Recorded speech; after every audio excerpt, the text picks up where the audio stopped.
Yaxshimisiz efendim? Yaxshimisiz. Men soatni 2 kundan oldin og'am. Qil do'stim sovuqlay deb. Nega ayolib ketibdi. Shunday qaytirib etsak. Kechiring efendim, bizning bu saatimiz yo'q qarang. Mush do'kondan chiqib ketgandan keyin qaytarilmaydi. Tushib ketgan bir elib bermaydigan tushirmi aslida bu 2 kun bo'ldi buni qaytirib etsang bo'ldi. Pulni kirmadi aqchani taqa. Kechiring efendim, bu bizniki do'konimizdan qayta sifatida masal ko'rilmaslar, mal qaytarilmaydi.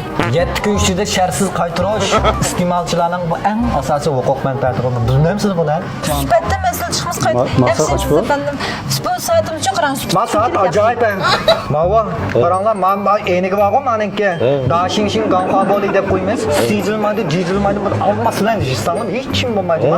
Mening birog'ina mushun taqab, taqdan chiqib tushdidanlar. Lekin men saat borgan, mana mikroskop qarsam, mana siziq deydigan narsa yo'q. Bek yaxshi.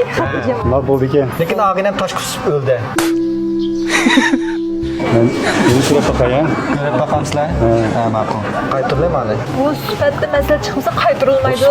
Yaxshimisiz efendim? Bizning mana Shinkwan saatimiz ko'rpaqlar sifatim shunchalik yaxshi. Ben suvda saklayıcıma basa. Mening bir ağinem muşun aldı yapmış. Özgeni muşun.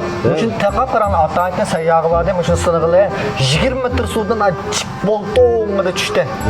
Onun kendi bunun şık var. Bu suğu bir yerde kalsın. Bana o tam çiğneydiğen nasip işçi kırgay. Yok cuma. Kırmaydı o. Yoshga chiqgan bu. Ha, bak noçilikin ağinem tunçup öldü.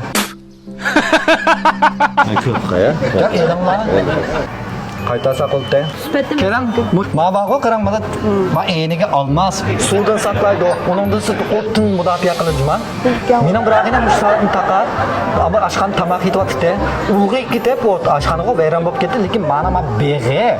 Kuyrash yo'q. Va eynaklar bir o'dinib qara qurib qoladigan ish yo'q. O'tdan mudofaa qilajman ma'vo. Lekin shu og'inchi o'tin ko'p bilib qoldik. Ammo bo'lgan boshqa ko'p. Mening bevosita o'tishimda uningdan pezlar va ko'rgan juma. Qanday qilmayman? Qaytirib berayman.